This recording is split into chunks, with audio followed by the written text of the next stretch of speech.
Hello there. Right, so this is a little something that I want to try doing, just have a bit of fun with everyone, obviously anyone who wants to see about it at the moment. My name is Penguin, I'm currently playing a Demon Hunter tank, which everyone is saying is broken, which kind of is, not going to lie about that.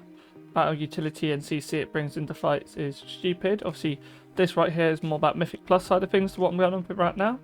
Now, personally, I do run chains when it comes to CCing and things in keys because it allows you to have a lot more control. As other people have said beforehand, you can literally control an entire instance by yourself. Especially with the way the sigils work, where you get so much on flames, you get the silences, you get the miseries for CCs, and you get the chains to bring everything in, and you also get double up on everything you do. So this is my kind of build of what I do.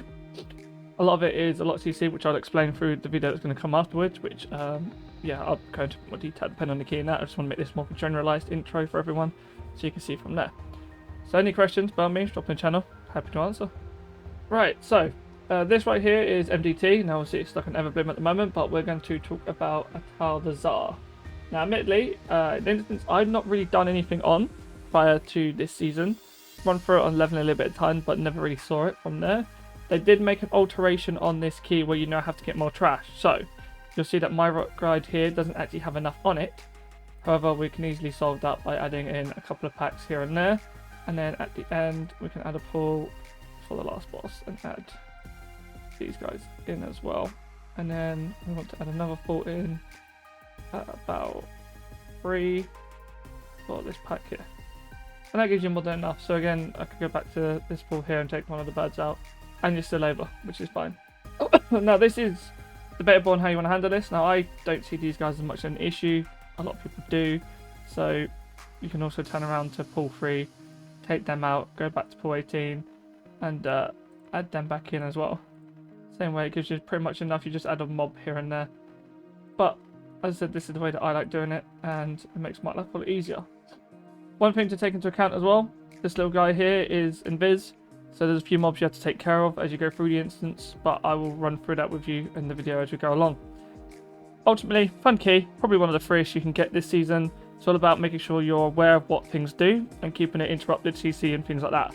Now, there is a difference on how you'd handle this on Tyrannical via Fortified, because having the Tyrannical bosses with Lust or Heroism, time whatever you want to call it, is a lot easier as opposed to Fortified, where in the higher keys you get more benefit using it on trash, especially as you can do the bigger pulls, as you're going to see we did in the key. Right, so first things first, going into this key, we're going to pop around to the right hand side. As you're going to see, there's the invis guy right behind me, which I saw with the spectral sight. I'll let them pull him out though, because he didn't really do much. This is from the first week, so obviously fixes are going to be different. This one was bursting and sanguine. No, sorry, it wasn't even that, it was something else. But we had a bit of fun with it. So first pack, you always want to kill the totem, so then it allows you to chain pull in, because the totems are what respawn the big guys. Now I'm throwing down sigils here to group everything up, interrupting as well as silences. So it's also making sure you're keeping your damage rolling. I've gone for full on damage with the flame sigils because you want to help, but once the 2 initial totems are down, it's free for all on this. You can effectively ignore the casters and just interrupt them and focus the honor guards. They're the ones that will respawn if you leave the totems up. Otherwise, as you can see, nice easy pull, cutting it down as we come through, and then just keeping the sanguine as minimal as possible and keep going. Now, it's not too bad having wipes quite early when you do big pulls in keys like this, because we do it in quite a lot of them because you're respawning straight away. It's when you do a bigger pull later on that it can affect you a lot more and do a lot more damage to you. Now, the honor guards here for us we didn't do straight away, but said first week we were kind of just enjoying things and going from there. We then skipped through down to straight to the boss. Easy boss. Watch the claws, because the claws, even on Tyrannical and Fortified, both do a lot of damage to you. And you want to make sure that you avoid that as best you can. Now, the worst thing about this is obviously timing on it. We had to run around a bit and lost a bit of time on him, but you can take packs in between to buy yourself a bit of time with him coming around. Now, don't worry about the HP being chunked. It's all about low gear at this point. I think we were probably 450 something, and now we're all about 470, so it doesn't hurt nearly as much anymore. All you do on this boss is avoid the fear, hide on him, deal with ads if you spawn any, and then whoever he's charging, just run away. Literally as easy as that. And the pursuit's on me, so I'm out. Now I did spawn a little dude, not really too worried about that. And then I shadow melded to avoid the actual charge. So again, really simplistic mechanics on it. and you just work through it. We did reset the boss around a little bit to kind of get a bit more out of it, and then go from there. And then make sure that you stay by the pillars for the fear. And this is just a rinse and repeat. So I'm going to skip through this a little bit, because it always incorporate what we had. Right, as we come back up, next thing we do on the stairs, these packs here. Now a lot of people tend to do them one at a time. I'm very happy just to take 2 of them. I'm not really fast with them. You can CC them, you can stun them, and they die right really quickly when you have everything grouped up. Just make sure that everyone stacks up for you. So here, Chain Sigil coming in, grouping them in. Got the Windwalker to stun, and we just nuke the shit out of them. Quite easy. Move on with your lives, as it were. This is before the percentage got changed. I'd like to add that. So one thing in particular here is we did, I think we did actually take the pack here because I asked them to be CC'd and we just pulled them. Unless it was the stealth guy. Not the other. Yeah, it was the stealth guy that did it. Yep. So there's another stealth dude here that you have to be careful of. But now you want to take that pack as well. And all it is just another totem you nuke down, CC the interrupt on the caster, and then just go from there. Nothing much really going on with these pulls. Same trash pack for both sides. Just move around that sanguine for it. Now, next one you do is, I'll go back quick. Bit of bleed effect on the tank, so you'll be careful of that. You go down here, you want to pull the next bit of trash. Now, you can, we were lucrative here. We were virtual side for that, but we didn't want to pull the other pack. These days, we'll just take them straight into the pack at the bottom of the stairs. We have no issue with that. Makes life a lot easier overall. You can deal with it, you can come back and then just do the trash pack, and then you can just run straight through afterwards. But then when you come to this pack up here, same thing as before. 2 casters this time to interrupt. Silent Sigil's going down. Makes life a lot easier all around for everyone. They were chunking at this point, no, I won't lie. Don't be afraid to use your cooldowns. You get it up nice and quickly. 2 minutes on the meta is very handy, and you can just interrupt and silence quite a lot. And then you just move around and avoid shit on the floor. So, boss time. Obviously 1 person each totem. Again, you just take them down and move along with your lives. Taking a dot from the big guy again. But you can put your debuff on every single one. So you can put your flame sigils down and at a distance, your abyss and seals, or a decree, sorry, and focus from there. Tank obviously interrupt as easy as you can. The second you see it, you can interrupt. You can avoid the stack, but most of the time you'll take at least 1 stack. Not really anything to worry about, to be honest with you. It is what it is on that. Then we move through a little bit. Boss repeats itself when everything's dead. And then you just have to kite him around the room slowly. Now you can pretty much just keep backpedaling the entire way, and then when you're doing your beams and things, that's when you've got to be careful on it. But most of the time, really easy, simplistic to avoid. Just keep backpedaling and going. And the range want to stay in the middle. And we keep going round and round and round. Right, now, pack at the bottom stairs again. 2 interrupts to move stuff out of barriers. You can stun them. Misery is really good for this, because it interrupts them as well. And you just keep going from there. Really simplistic pack again.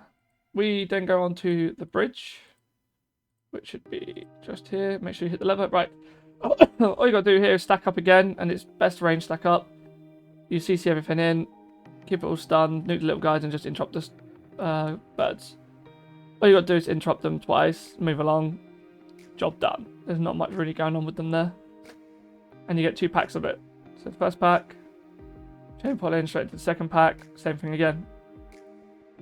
Now we, as this is a fortified week, we were debating whether or not we take the pack in the middle. Now, I always do. I don't find it that hard personally, as long as everyone kind of stacks up. You pop a cooldown for the initial bit, and if you have lust timed correctly, you can do it, because you do not really need to lust on anything else. We lusted here, straight away. Easy enough, straight in, kill the little guys, watch the charge, and that's all you have to do. Now, obviously, first week felt a lot more tougher on people, but coming down the line, I think now we can look at this on like a 26 and 27 and be like, yeah, this is nothing. That's just my opinion. I get told a lot of times that apparently because I'm a tank, I don't see how much stuff actually hurts. So be warned on that. So then obviously moving along, 10 minutes, you finish the pack off. And then on the other side of the bridge, same thing again. Small packs. You do want to grab one of these pterodactyls from the side. There was a bug the first week that didn't come down, but that's fine. And then you just move on with the second. And then another pack at the bottom of the stairs, similar to what you had before, the other side. Keep them CC'd, interrupt as you go along.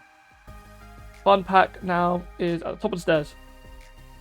Now, even on fortified, you can pull in at least 1 or 2 priestesses, it doesn't really matter. You keep everything CC'd as best you can. I was learning a lot with my key bindings at this one, so yeah, was a bit weird. And then inadvertently, I think we pulled another pack from the side. Not entirely sure. I think we did on this one with another key. We did. But as you can see the timer, 14 minutes. And we're on this boss. And this boss is a joke. All you have to do is focus the ad and he kills himself. Or she kills himself, sorry. Which, you know, really easy to kind of go by and look at from that one. And then, yeah, just keep kiting, interrupting, keep the cooldowns rotating. Don't be afraid to use your I-beam to heal yourself up when you need to, and kind of work it out from there. Kiting, obviously, for sanguine more than anything else, and then still trying to CC stuff is quite cool. When stuff is dying, if you didn't get the other priest, it's best to grab it. We kind of delayed that one a little bit, but that's the whole pack. Silent sigils and CCs control the hell out of that. Nice and easy. So yeah, so the boss is very much rinse repeat. You take her at the top. You basically just keep blasting. You can chain it with who you're with. CC in the ad as you come along. And you see the ad spawn. Just don't let it go down the stairs. Keep it slowed, keep it CC'd. We just let it go a little bit. And then you've got a timer, so 3 seconds after you kill it, you want to all jump into a blood pool. And the boss kills herself. Do this about 3-4 times and she's done. Trying to call stupid because she kills herself a lot more because the percentage based HP game. But you can see we've only done one. And she's nearly half HP. But yeah. Moving on. As you kill the boss, same thing again. You can usually ignore the last one. Come down and you head towards the last boss. Avoiding all the spiders on the way up. Always a lot of fun this. Blood killer. That. And then the boss herself. Now they've changed this so you can no longer interrupt Rack and Pain, but as you saw there was a mechanic that came out there, so the Rack and Pain goes on people. What you'll do ideally is call out who it is on your group, allows them to get a personal one, or the healer can do something depending on what's needed. Now, one thing in particular here is when she does the soul range, you want everyone to be kind of clumped up together, because you don't want them to go near the boss, so you want to CC as best you can and kind of work out from there. Now a lot of time I was throwing sigils down just to CC things back up, slow them down, and just help out a bit of damage. But ultimately, it's not really needed. And this is it. You just rinse and repeat the fight that way. Now the fight does scale, because obviously you're going to get a lot more spiders coming in. Makes it a lot harder for people to move around. You do want to bait as a tank, but ideally you don't want to take any. So you want to try and make sure the spiders from melee get kited around so you can allow your DPS to carry on. And then you just kind of go from there. So whether we're clumped here, I'm just making my way across the room. Or as my friend would say, I'm making my way downtown. And yeah, you can just make space. That's all you have to do, and then keep going, rinse and repeat. The more spiders that come out, the less space you have. Obviously, you can run over some of them to blow them up. Just don't do it when they've got the shield around them, because they will kill you. And yeah, pretty much keep going all the way, back and forth to kite the spiders. Good baiting from the range as well. You can lose a couple of people, it won't matter too much. But the skewer from the boss is anything as a tank you really have to look out for now. And then free key, really. So we'll just let it ride out. Steal the spiders coming in. Last 3-4 mil, we're just like, just stay and kill. We don't really care at this point. And yeah, job done. Again, if you've got any questions, obviously pop in the channel below, but hopefully that helps out. Bye.